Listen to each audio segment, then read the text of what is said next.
வச்சுன்னு வந்துடும். அப்புறம் உட்காருனா உட்காருவான், எழுந்திருக்குன்னா எழுந்திருப்பான், ஆயுசு பிறந்து தோப்பு கண்ணம் போடுவான், விடமாட்டா, வச்சு தேய்ன்னு தேய்ச்சிடுவோம். அன்றைக்கி அப்படி இருந்தியேன்னு வாழ்நாள் முழுக்க சும்மா விடமாட்டான். அவனை தைரியம் இல்லாத பொண்ணாக இருந்தால் உயிரை விட்டுடுறா. அப்போ அந்த உயிரை விடுறதுக்கு அந்த பையன்தான் காரணமாக இருக்கான். கல்யாணம் பண்ணி கொஞ்ச நாளில் ஒரு வாழ வேண்டிய பொண்ணு உயிரை விட்டான்னா அதுக்கு அந்த கல்யாணம் பண்ணி கொடுத்த பையனும் அந்த பையனாத்துக்காராலும் தானே காரணம்னு நாம் சொல்கிறோம். அப்போ பையன்கிட்ட உள்ள ஒரு தோஷந்தானே, அதை தான் இந்த விதுரர் கேட்குறார். அப்படி தோஷம் உள்ளவன் இல்லையே சிவபெருமான். பவே சீலவதாம் ஸ்ரேஷ்டே தக்ஷோ துஹிதுருவத்சலஹ. பரமேஸ்வரனும் சீலவதாம் ஸ்ரேஷ்டே, சீலம் ஸ்வபாவே சத்விருத்தியின் நன்னடத்தை உடையவர், அவர்களுக்குள்ள சிரேஷ்டே உயர்ந்தவர் சிவபெருமான். சில இடங்களில் பெண்ணை கல்யாணம் பண்ணி கொடுத்தோடனே விட்டுடுவார், கை கழுவி விட்டுடுவார். அதுக்கப்புறம் உன் பிரச்சனை நீ பார்த்துக்கோன்றுவார். ஐயோ நாம் தானே கல்யாணம் பண்ணி கொடுத்தோம், அந்த பொண்ணுக்கு ஒரு கஷ்டம்னா நாம் தானே முன்னாடி நிற்கணும்லாம் தோணாது. நான் உன்னை பார்ப்பேனா, குடும்பத்தை பார்ப்பேனா, மற்ற பொண்களை பார்ப்பேனான்னு சொல்லிட்டு விட்டுடுவார்.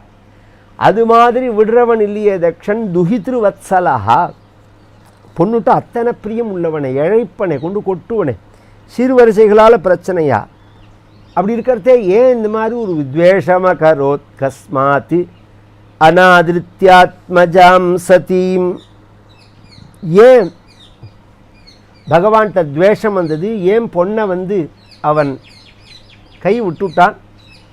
சிவபெருமான் உலகத்துக்கே குருவாச்சே. விரோத பாவம், உலகத்தில் யார் அவரை விரோதியாக நினைச்சாலும் அவர் விரோதியாக நினைக்காதவராச்சே.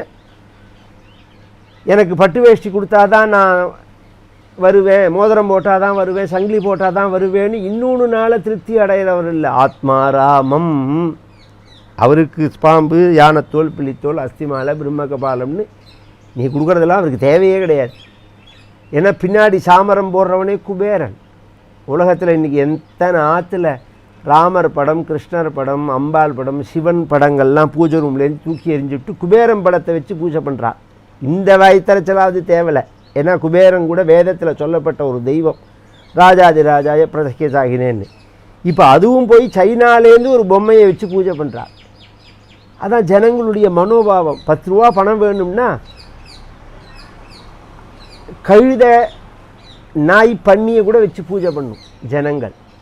அதோட மனோபாவம் அது மாதிரி. பணம் வேணும், பணத்தை யார் கொடுத்தாலும் சரி. அப்படி வந்துடுமா மனோபாவம்? அந்த அப்போ மிருகத்துக்கு நமக்கு என்ன வித்தியாசம்? தேவதா தத்துவம் புரியலைன்னா அப்புறம் என்ன இருக்குது? பரமேஸ்வரன் எப்பேற்பட்டவர்? அவர் பின்னாடி சாமரம் போடுறவன் குபேரன். ஆனால் அவர் எப்படி இருக்கார்? யானத்தோலை, பிள்ளித்தோலை கட்டின்னு இருக்கார். இன்னொன்று ஒருத்தட்டேந்து எதிர்பார்க்காதவர். அப்படி இருக்கிறவரை உலகத்துக்கே மகத்தாக இருக்கிறவரை, தெய்வமாக இருக்கிறவரை இவன் ஏன் இப்படி துவேஷிச்சுன்னான், என்ன காரணம் அப்படிங்கிறத அதுக்காக சொல்கிறார். யாகங்கள் பண்ணினார்கள் மகர்ஷிகள்லாம். அந்த யாகத்துக்கு எல்லாரும் வந்த பிறகு தக்ஷன் வர அவனை கண்டு எல்லாரும் எழுந்திருக்க சிவபெருமானும் ரிதே விரிஞ்சன் சர்வஞ்ச தத்பா சாட்சித்த சேதசா. பிரம்மாவும் எழுந்திருக்கல்ல, சிவபெருமானும் எழுந்திருக்கல்ல. இந்த தக்ஷன் அதை பார்த்துட்டு பிரம்மாவை மன்னிச்சான். ஒரு வியாக்கியானக்காரர் சொன்னார், அந்த வகையில் அவன் ரொம்ப நல்லவன்னார். ஏன்னா என்னை கண்டு எங்கள் அப்பாவும் எழுந்திருக்கணும்னு சொல்லாதபடிக்கு அப்பா அவன் மன்னிச்சானே, அது பிறந்து ரொம்ப நல்லவன் அவன். சிவபெருமான் எழுந்திருக்கலன்னு உடனே அங்கே உள்ள ரிஷிகள் எல்லாம் வச்சிருந்து ஸ்ரூயதாம் பிரம்மரிஷயோமேன்னு ஒருத்தரை கூப்பிட்டு வச்சு ஒன்றை சொன்னோம்னு வச்சுக்கோங்க. அப்போ கேட்குறவா தான் இதுக்கு அவளும் ஜவாப்தாரி, பொறுப்பு. இப்போ அவன் சொல்கிறதுல நமக்கு அபிப்பிராய பேதம் இருந்தது, அவன் சொல்கிறது நமக்கு பிடிக்கலன்னு நம்மளுடைய அபிப்பிராயத்தை சொல்லணும். இந்த பிருகு முதலிய மகரிஷிகளை வச்சுன்னு சிவபெருமான நிந்தை பண்ணுறான். அப்போ பாவம் தக்ஷனுக்கு மட்டும் கிடையாது, அந்த நிந்தையை கேட்டவர்களுக்கு தான். பார்வதி கல்யாணத்தில் பின்னாடி சிவபெருமானே முனிவர் வேஷம் போட்டுன்னு, பிரம்மச்சாரி வேஷம் போட்டுண்டு தவம் பண்ணுற பார்வதிகிட்ட சிவபெருமானை நிந்தை பண்ணி பேச போகிறார். அப்போ பார்வதியானவள் காதை பொத்தினுட்டாள். நிவாரியதா மாலிகிமப்யயம் வட்டுஹு புனர்விவக்ஷு ஸ்புரிதோத்தராதரஹ ந கேவலம் யோ மகதோபபாஷதே ஸ்ருணோபி தஸ்மாதபி யஸ்ஸ பாபபாக். அது ஏன் அப்படின்னு சொன்னால், பேசுகிறவர்கள் நிந்திக்கிறவர்கள் மட்டும் பாபிகள் இல்லை. ஸ்ருணோதி தஸ்மாதபி யஸ்ஸ பாபபாக். அதை கேட்குறவன் இருக்கிறதுனால தானே பேசுகிறான். சவத்தை பார்த்து ஒருத்தன் பேசுவானா? எங்கேயாவது 10 பேர் கேட்கறதுனால தானே பேசுகிறான். அவன் என்ன தான் பேசுகிறான்னு கேட்டுட்டு வரேன்னு நாஸ்திகவாத கூட்டத்துக்கு போய் நின்னா அதுவும் பாபந்தான். அதை கேட்டாலும் பாபந்தான். யூடியூப் சேனலை பார்த்தாலும் பாபந்தான். சப்ஸ்கிரைப் பண்ணால் அதை விட பெரிய பாபம் அது. நீ சப்ஸ்கிரைப் பண்ணுறதுனால தானே அவனுக்கு, பார்க்கறதுனால தானே அவனுக்கு வியூவர்ஸ்னால பணம் வருது. பார்க்காம நிராகரிச்சுட்டா அந்த கண்டென்ட்லேயே வராதுனோ. அவன் என்ன சொல்கிறான்னு பார்க்குறேன், பதிலடி. நீ ஒரு பொள்ளங்காயும் பண்ண வேண்டாம். ஏன்னா நாயை குறைக்காதேன்னு சொல்லவே முடியாது. நாயோட சுபாவம் குறைக்கிறது தான். முடிஞ்சால் வாயை கட்டி வைக்கலாம், அது நமக்கு அவசியம் கிடையாது. மெனக்கட்டி நாயை வாயை கட்டின்னு இருப்பாள். நம்ம காரியத்தில் நம்ம பார்த்துட்டே இருந்தால் முடிஞ்சது வேலை. அதனால் இது மாதிரி நாஸ்திக பிரச்சாரங்களுக்கெல்லாம் பதிலடி கொடுக்கணுங்கிற அவசியமே கிடையாது. ஆஸ்திகாலுக்கு குழப்பம் வராமல் பார்த்துக்கணும், அதுதான் முக்கிய விஷயம். இவன் பிரம்மரிஷிகளை வச்சுன்னு பேசுகிறார். இவன் எனக்கு சிஷ்யன், எங்களை மாதிரி உயர்ந்த பதவியில் உள்ளவர்களுடைய மதிப்பெல்லாம் குறைக்கிறதுக்காகவே வந்தவர், நன்னடத்தை இல்லாதவர், என் பொண்ணை கல்யாணம் பண்ணிண்டவர், மானம் இல்லாதவர், ஸ்மசானத்தில் வசிக்கக்கூடியவன், பெணங்களை மாம்சங்களை சாப்பிடக்கூடியவன், அந்த ஸ்மசான சாம்பல் எடுத்து பூஜிக்கக்கூடியவன், பேரு சிவன்னு பேர். சிவாபதேசோ ஹெசிவஹான்னா பேரு தான் சிவன்னு பேர், ஆனால் அசிவன்னா. சிவம்னா கல்யாணம், மங்களம், சிவம் அப்படின்னு பேரு தான். இப்படிலாம் சொன்னதோடு இல்லாமல் ஒரு சாபம் வேறு கொடுத்தான். இன்னிலேருந்து தேவதைகளோட இவருக்கு சமபாகம் கிடையாது. அயந்து தேவயஜன இந்திரோபேந்திராதிபிர்பவ சகபாகம் நலபதாம் தேவைர்தேவகணாதமஹா. இன்னிலேருந்து சமபாகம் கிடையாது அப்படின்னு விட்டார். சமபாகம்னா சமபந்தி, வரிசையில் உட்காத்தி வச்சு சாப்பாடு கிடையாது அப்படின்னு விட்டார். இது மட்டப்படுத்துகிற மாதிரியான்னா அப்படி கிடையாது. நீங்கள் ஒரு ஹாலில் சாப்பாடு போடுறா, எல்லாரையும் உட்காத்தி வச்சு போடுறதே ஒருத்தரை உட்காத்தி வைக்கிறது முடியலைன்னா அவளை கொண்டு சமயக்கட்டில் உட்காத்தி வச்சா அப்போ ஹாலில் உட்காத்தி வச்ச வாழை விட ஒசத்தின்னு அர்த்தம். நீ வாசலில் உட்காத்தி வச்சு சோறு போட்டால் தான் மட்டம்னு அர்த்தம். இந்த பிரித்து சோறு போட்டதுனால மட்டம்னு அர்த்தம் இல்லை, எங்கே நீ போடுறேங்கிறத வச்சு தான் இருக்குது. அதனால் பரமேஸ்வரன் எல்லாரையும் விட ஒசத்தின்னு அர்த்தம். பரமேஸ்வரனை தொட்டுட்டு சில இடங்களில் பார்த்தோம்னா ஒரு பதார்த்தத்தை தொடும்போது கையை அலம்பிட்டு தான் தொடணும். ஒரு பதார்த்தத்தை தொட்டால் கையை அலம்பிட்டு தான் தொடணும். அலம்பிட்டு தான் தொடணும், தொட்டப்புறமும் கையை அலம்பணும் அப்படின்னுங்கிற அந்த மடி சொல்லுவார். அது மாதிரி மடியாக உள்ளவன் பகவான். பகவான் அபிப்பிராய பேதம் இருக்கிறதுனால அந்த இடத்த விட்டு எழுந்து விட்டார். எந்த இடத்துலையுமே நம்மளை பற்றின ஒரு அபிப்பிராய பேதம் இருக்கிறதே அந்த இடத்துல வார்த்தையை வளர விடக்கூடாது. அந்த இடத்த விட்டு நாம் வெளியில் போயிடணும். பகவான் கிளம்பி வெளியில் வந்துட்டான். சிவபெருமானுக்கு கோபம் வரல. இன்னும் சொல்ல போனால் சிவபெருமான் தான் ஆசு கோபி. ஒரு க்ஷணத்தில் கோபம் வந்துடும். அவருக்கு கோபம் வரல. நந்திகேஸ்வரருக்கு கோபம் வந்துடுது. சிவபெருமானுக்கே கோபம் வரல, நந்திகேஸ்வரருக்கு கோபம் வரலாமான்னால் நந்திகேஸ்வரருக்கு கோபம் வந்தால் தான் பக்தர்னு அர்த்தம். பான ராவண சண்டேச நந்தி விருங்கி ஹிருடாதயான்னு சிவபக்தாளுக்குள்ள அக்ரமாக உள்ளவர் இல்லையா, முதலாக உள்ளவர் இல்லையா. ஒரு அப்பாவை பற்றி ஒருத்தர் குறைவாக பேசினா குழந்தைகளுக்கு கோபம் வராதா? ஒரு குருவை பற்றி குறைவாக பேசினா சிஷ்யனுக்கு கோபம் வராதா? ஒரு தெய்வத்தை பற்றி குறைவாக பேசினா பக்தனுக்கு கோபம் வராதா? வரணும். வந்தால் தான் அவன் பக்தன், அவன் சிஷ்யன், அவன் குழந்தைகள் அப்படின்னு. அது மாதிரி நந்திகேஸ்வரர் கோபம் தட்சணை பார்த்து சொன்னால் தக்ஷோ பஸ்த முக்கோபம், நீ ஆட்டுத்தலையோ போன்னா, நீ ஞானம் இல்லாதவனா போ அப்படின்னு அவனை சபிச்சுட்டு பிருகு முதலிய மகர்ஷிகளெல்லாம் கூப்பிட்டு சபிச்சா, இன்னிலேருந்து நீங்கள் கூப்பிட்டு சொல்லணும், இப்படி நீ பேசக்கூடாது. வேதம் எப்படி பகவானை பற்றி உயர்வாக பேசுகிறதுன்னு உங்களுக்கு தெரியாதா? சிவனை பற்றின உத்கர்ஷத்தை சொல்லும்போது அதை எடுத்து நீங்கள் சொல்ல வேண்டாமா? அப்போ நீங்கள்லாம் வேதம் படித்தது பொழப்புக்கு தானா, ஞானத்துக்கு இல்லையா? இன்னிலேருந்து உங்களுக்கு வேதாத்தியனம் ஞானத்துக்குன்னு இருந்த வேதாத்தியனம் பொழப்புக்குன்னு தோணட்டும்ட்டார். ஜனங்களுடைய பாவமே மாறி போயிடுது. வேதாத்தியனம்ங்கிறது ஒரு பொழப்புக்கு இல்லை, சம்பாத்தியத்துக்கு இல்லை. வேதாத்தியனம்ங்கிறது ஞானத்துக்கு, அறிவுக்கு. அதை நாம் ஒரு ஆற்றுல போய் ஒரு ஸ்ரீசூக்தத்தை சொல்லி வச்சா, ஒரு ஹோமம் பண்ணினா அவளுக்கு ஐஸ்வர்யம் வரும்னா, அதையே பொழுது முடிஞ்சா சொன்னால் நமக்கு ஐஸ்வர்யம் வராதா? எஸ்ய நிஸ்வசிதம் வேதாகான்னு அந்த மந்திரத்தை சொல்ல சொல்ல சொல்ல ஒரு ஜடமான பொருள் மேலே மந்திரத்தை சொல்லி ஒரு அக்ஷதையை போட்டாலே அங்கே தெய்வ சாநித்தியம் வரும்னு சொல்லிட்டா, அந்த மந்திரத்தை நாமே திருப்பி சொல்ல சொல்ல நாம் தெய்வமாக ஆகணுமா வேண்டாமா? வேதாத்தியனம் பண்ணினா தெய்வத்துக்கு சமானம்னு அதனால தான் சாஸ்திரங்கள் சொல்கிறது. யாவதீர்வை தேவதாஸ்தாஸ் சர்வா வேத விதி பிராமணே வசந்தி. வேதவித்தா இருக்கக்கூடிய பிராமணர்கள்ட்ட தேவதாக சர்வாக வசந்தி, எல்லா தேவதைகளும் வசிக்கிறது வேத ரூபத்தில். அதனால் தஸ்மாத் பிராமணேபியோ வேதவித்யோ திவேதி வே நமஸ்குரியாத். அந்த பிராமணால் நித்தியப்படி நமஸ்காரம் பண்ணணும். நாஸ்லீலங்கீர்த்தையே, குறைகளை சொல்லாத, உனக்கு தேவை வேதம்தான் அப்படிங்கிறது. அப்படி ஞானத்துக்கு காரணமாக இருக்கிற வேதமானது சம்பாத்தியத்துக்குன்னு தோணட்டம்னுட்டார். உடனே அவா சொன்னா, இதில் நீ என்ன நீ தட்சணை சபிச்சே நியாயம். பிருகு முதலிய மகரிஷிகள் சொன்னால் நந்திகேஸ்வரரை பார்த்து, எங்களை சபிச்சிருக்கக்கூடாது. ஏன்னா இது மாப்பிள்ளைக்கும் மாமனாருக்கும் நடக்கிற பிரச்சனை. நாங்கள் நடுப்பில் தான் இருக்கோம். நான் இந்த கட்சியும் பேசலை, அந்த கட்சியும் பேசலை. எங்களை கூப்பிட்டு எதுக்கு நீ சபிக்கிற? என்னை சபிச்சதுனால நாங்கள் பதிலுக்கு சொல்கிறோம், இன்னிலேருந்து சிவதீட்சை பெற்றவாளுக்கு வேதம் வராமல் போக கடவுள். இப்படி மாற்றி மாற்றி ஒருத்தருக்கு ஒருத்தர் சபிச்சுட்டு ஒரு வழியாக அது முடிஞ்சு போடுத்து கிளம்பி பகவான் வந்துட்டார். கொஞ்ச நாள் போச்சு. தட்சனுக்கு ஆத்திரம் தாங்கல்ல.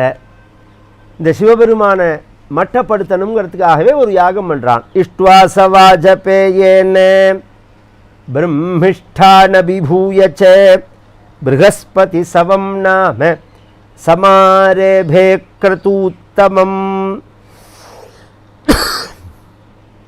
ரொம்ப நாளைக்கு நீடிச்சது. சதா வித்வேஷத்தோரேவம் காலோ வைத்ரியமானயோ ஜாமாதுஸ்வசுரஸ்யாபி சுமஹானதி சக்கரமே.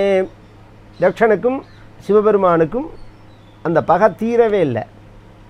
அதை வளர்க்கிறான் தட்சன் மேலே. இப்போ தட்சனை கண்டு ஏந்திருக்கல்ல சிவபெருமான் அப்படின்னு தானே கோபம். ஒருத்தரை பார்த்தா ஏந்திருக்கணுங்கிறது ஸ்தானத்தினால. ஒரு பதவியில் இருக்கா, ஒரு மந்திரியாக இருக்கார், ஒரு முதலமைச்சராக இருக்கார், ஒரு கலெக்டராக இருக்கார். இதெல்லாம் அந்த பதவிக்கு கொடுக்குற மரியாதை. அந்த பதவி போயிடுத்துன்னா அப்புறம் சாதாரண மனுஷன்தான் அவன். சாஸ்திரங்களில் இப்போ ஒரு பதவியில் தான் தட்சன் இருக்கான், பிரஜாபதிங்கிற பதவியில். சாஸ்திரத்தில் நிரந்தரமான மரியாதையாக சில விஷயங்கள் சொல்லியிருக்கு. அது என்னென்னா, வாஜபேயம்னு ஒரு யாகம். அந்த யாகத்தை பண்ணிட்டா அந்த யாகம் பண்ணினவாளுக்கு எல்லாரும் மரியாதை பண்ணணும் அப்படின்னு இருக்குது. அவள் வந்தான்னா எல்லாரும் அவருக்கு மரியாதை பண்ணணும் அப்படின்னு இருக்குது. இதை கவனித்து கேட்கணும். அந்த வாஜபேயி யாகம் பண்ணினவர்கள் வந்தால் எல்லாரும் மரியாதை பண்ணணும் அப்படின்னு இருக்குது. எல்லாரும் மரியாதை பண்ணுறதுக்காக வாஜபேயி யாகம் பண்ணணும்னு இல்லைங்க. வாஜபேயி யாகம் பண்ணணும்னு சொன்னது அது சித்தசுத்திக்காக சொல்லப்பட்டிருக்கு. இந்த தட்சன் என்ன பண்ணுறான், எல்லாரும் மரியாதை படுக்கணும், எல்லாரையும் விட நாம் உயர்ந்தவன்னு காண்பிக்கணும், எல்லாரையும் மட்டப்படுத்தணும்.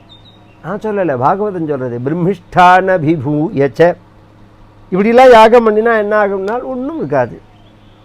அவ்வளோ பெரிய யாகத்தை பண்ணி சித்தசுத்திக்கு சித்தசுத்தியும் இருக்காது, மரியாதைக்கு மரியாதையும் இருக்காது, கௌரவத்துக்கு கௌரவமும் இருக்காது, வருமானத்துக்கு வருமானமும் இருக்காது.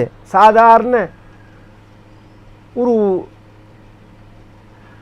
ஒரு மனுஷனுக்கு சமானமாக தான் லோக ரீதியாக மதிக்கப்படும்.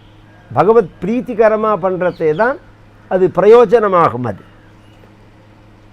இவன் எல்லாரையும் அவமானப்படுத்தணுங்கிறதுக்காகவே அந்த யாகம் பண்ணுறான். அது முடிஞ்சு ப்ரஹஸ்பதி சவம்னு இந்த யாகத்தை பண்ணுறத தேவதைகள்லாம் அந்த யாகத்தில் கலந்துக்கிறதுக்காக ஜோடி ஜோடியாக வரார்கள். ஆகாசத்தில், கைலாசத்தில், நந்தவனத்தில் புஷ்பம் படிச்சிருந்த இந்த சதியானவள், தாட்சாயினி சொல்லக்கூடிய சதியானவள் தேவமிதுனங்கள்லாம் போகிறத பார்க்கிறார்.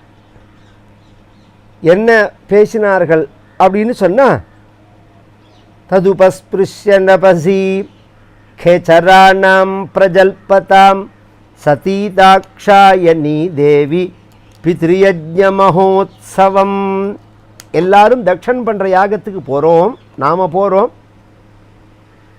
இப்படி நல்ல அலங்காரங்கள் பண்ணிட்டு ஆட ஆபரணங்கள்லாம் சாத்திட்டு நாம் போகிறோம். தக்ஷனுடைய பெண்ணு போகலையே, அவள் இஞ்சியே இருக்காளே அப்படின்னு அவர்கள்லாம் பேசின்னு போகிறார்கள். இப்படி பேசின்னு போகிறத பார்த்த உடனே அவள் பூ பறிச்சிருந்தாளா, நேர ஓடி வராள். பகவான் இப்படி ஊஞ்சலில் உட்காண்டிருக்கான், சொர்ணமயமான ஊஞ்சலில். ஒரு காலை மடித்து ஒரு காலை தொங்க விட்டு பகவான் உட்கார்ந்துட்டுருக்கான். எதிர்த்தாப்பில் நந்திகேஸ்வரர் இளம் மூச்சுனால் அந்த ஊஞ்சல் ஆட்டி விடுறார். இது ஐதீகம், எப்போதுமே இந்த சிஸ்டம் உண்டு.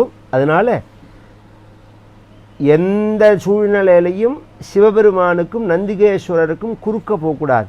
எந்த கோவிலுக்கு போனாலும் அந்த கோவிலில் பார்த்தோம்னா அந்த தெய்வத்தோட வாகனம் இருக்கும். பிள்ளையார் கோவில்லாம் எதிர்த்தாப்பில் மூஞ்சோர் இருக்கும், அம்பாள்னா சிம்மம் இருக்கும், முருகன்னா மயில் இருக்கும், விஷ்ணுன்னா கருடன் இருப்பார். இவர்களுக்கு மத்தியிலெல்லாம் போகலாம். ஆனால் சிவபெருமானுக்கு எதிர்த்தாப்பில் நந்தி இருக்கார் பாருங்க, அவருக்கு மத்தியில் போகக்கூடாது. ஏன் அப்படின்னா, நான் சொல்லலை, சாஸ்திரம் சொல்கிறேன். நந்தி சங்கரையோர் மத்தியே ஹந்தி புண்ணியம் புராதனம். சிவபெருமானுக்கும் நந்திகேஸ்வரருக்கும் குறுக்க நீ போனேன்னா ஏற்கனவே நீ பண்ணின புண்ணியங்கள்லாம் உன்னை விட்டு போயிடும். அப்போ சிவங்கோவில் பிரதட்சிணம் மட்டும் வித்தியாசமானது. இப்படி போயிட்டு சுவாமியை பார்க்குறது, அப்படி டபார்னு குறுக்க பூந்து அந்த பக்கம் போகிறது, இதெல்லாம் சிவங்கோவிலில் பண்ணக்கூடாது. இப்படி உள்ளே போகிறதேவே இப்படி போயிட்டு சுவாமியை தரிசனம் பண்ணிட்டு இப்படி வந்து பிரதட்சிணம் பண்ணிட்டு அம்பாலை திருப்பி சண்டிகேஸ்வர தரிசனம் பண்ணிட்டு இப்படி வரணும். இப்படி தான், குறுக்க போகிற வேலையை வச்சுக்கக்கூடாது. ஏன்னா அவர் மூச்சு காத்துனால அந்த பகவானை ஊஞ்சலில் வச்சு ஆட்டின்னு இருக்கிறதாக ஐதீகம். அப்போ அந்த பகவான்கிட்ட ஓடி வந்து நின்றுட்டு பக்கத்தில் நின்று பேசுகிறாள். இப்போ ஒரு 10-12 வயசு இருக்கலாம் தாக்ஷாயணிக்கு, சதிக்கு. எல்லாரும் பேசினா பேச்சாயிடுமா? நல்லோர்களுக்கும் தீயோர்களுக்கும் என்ன அடையாளம் அப்படின்னு சொன்னால், நல்லோர்கள் ஒற்றுமைப்படுத்துவார்கள், தீயோர்கள் வேற்றுமைப்படுத்துவார்கள். நல்லோர்கள் பேசினா பகை தீரும். ஒருத்தரோட ஒருத்தருக்கு பகைன்னா அதை வளர்க்கிற மாதிரி அவர்கள் பேச மாட்டார்கள், அதை குறைக்கிற மாதிரி தான் பேசுவார்கள். சில பேர்கிட்ட பேசணும்னு வச்சுக்கோங்க, இல்லாதவர்களோட பகையை கிளப்பி விட்ருவான். நமக்கு அவரை பற்றி நாம் பிரியமாக நினச்சிட்டு இருப்போம், அவர்கிட்ட மரியாதையாக இருப்போம். அப்படிங்கிறத தெரிஞ்சுட்டு அவரை பற்றி என்ன குறை சொல்லலாம், அவரை பற்றி என்ன மட்டப்படுத்தலாம். உங்கள்கிட்ட யாராவது கேட்டாளா, அவரை பற்றி அபிப்பிராயம் கேட்டாளா? நீ கேட்டாலே சொல்லக்கூடாது. ஒருத்தரை பற்றி மட்டமாக அபிப்பிராயம் நாம் சொல்லக்கூடாது, கேட்டாலே சொல்லக்கூடாது. அப்படிங்கிறதே தேவையில்லாமல் எதுக்குன்னா அவனோட சுபாவம் அது. அதுலேருந்து அவனை பற்றி நாம் தெரிஞ்சுக்கலாம், அவன் எப்படிப்பட்டவன் அப்படின்னு. வேற்றுமைப்படுத்துவார்கள். 2 பேர் சேர்ந்து இருந்தால், கணவன் மனைவி, புள்ள, அப்பா, அண்ணா, தம்பி, குருநாதர், சிஷ்யர், இவெல்லாம் அப்படி சேர்ந்து இருந்தாலே பிடிக்காது சில பேருக்கு. அதை எப்படிரா பிரித்து விடலாம் அப்படின்னு பார்ப்பான். சதியானவள் இந்த வயசில் அவ்வளோ அழகாக பேசுகிறாள்.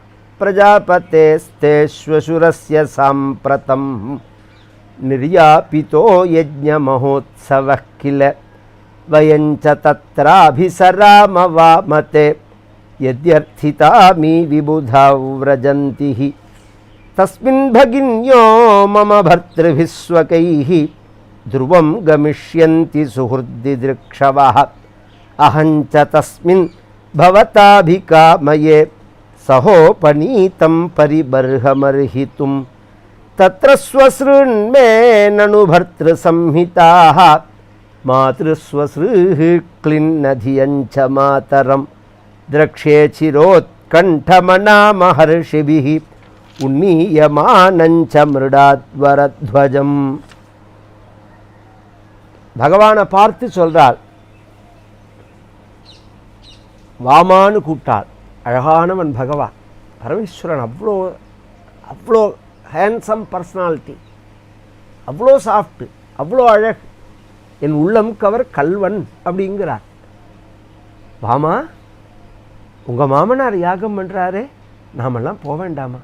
தே ஸ்வசுரஸ்ய சாம்பிரதம்னா ஒருத்தர்கிட்ட போய் சிவபெருமான் கணவர், தக்ஷன் அப்பா, சிவபெருமான்கிட்ட போய் எங்கப்பா யாகம் பண்ணுறார் அப்படின்னு சொல்கிறது நெருங்கின உறவா? உங்கள் மாமனார் யாகம் பண்ணுறார் அப்படின்னு சொல்கிறது நெருங்கின உறவா? எங்கப்பா யாகம் பண்ணுறாருங்கிறது தான் நெருங்கின உறவு. அப்படி சொல்லலை. ஏன்னா நம்ம பேசுகிறதே தெரிஞ்சுக்கணும்.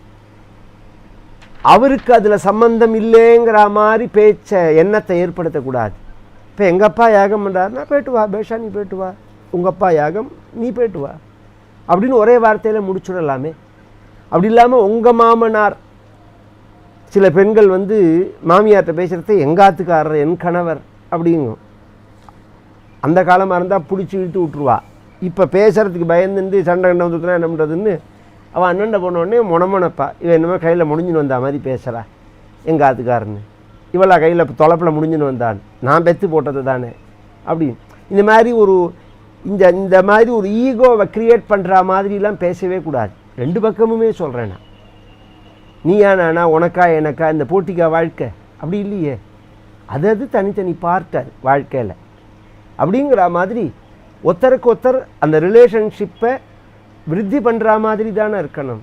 உங்கள் மாமனார் யாகம் பண்ணுறாராமே, பயஞ்ச தத்ரா அபிசராமவா மத்தே, நாம் போக வேண்டாமா? தேவதைகள்லாம் போராடுவதற்கு நாமும் செல்லலாமே அப்படின்னால். ஏன் எதற்கு போகணும்னா, தஸ்மின் பகின்யோ மம பர்த்ருபிஸ்வகைஹி துருவம் கமிஷ்யந்தி சுஹுர்தி திருக்ஷவா. என்னோட சகோதரிகள்லாம் வந்திருப்பாள், அத்திம்பேர்லாம் வந்திருப்பாள், எங்கள் பெரியம்மாலாம் வந்திருப்பாள். பொதுவாகவே அப்பா வழி சொந்தத்தை காட்டிலும் அம்மா வழி சொந்தத்துக்கிட்ட பாசம் கூட இருக்கும். ஏன்னா ஜாஸ்தி பார்க்காதனால, எப்பயாவது தானே ரேராக தானே பார்த்துக்கிறோம். அதனால் ரொம்ப பார்த்தோன்னே ரொம்ப ஜாஸ்தியாக பாசமாக இருக்கும். எங்கள் அம்மாவை பார்க்கணும், எங்கள் அம்மாவோட அக்காலாம் வந்திருப்பா, எங்கள் அக்காலாம் வந்திருப்பா, அத்திம்பேர்லாம் வந்திருப்பா. எல்லாத்துக்கும் மேலே சகோபனீத்தம் பரிபருகம் அருகித்தம், பாரிபருகம்னு பேர். மாமனார் மருமகனுக்கு செய்யக்கூடிய அந்த கிஃப்ட் இருக்குது பாருங்க, வேஷ்டி சட்டை இதெல்லாம் கொடுக்குறாளே, மாப்பிள்ளைக்கு வாங்கி கொடுக்கக்கூடிய அந்த பதார்த்தத்துக்கு பாரிபருகம்னு பேர். மாப்பிள்ளைக்கு மரியாதை, மாப்பிள்ளை மரியாதைன்னு சொல்லுவாது அந்த காலத்தில். அதுதான் பெரிய விஷயமா இருக்கும். கல்யாணம் அப்படின்னா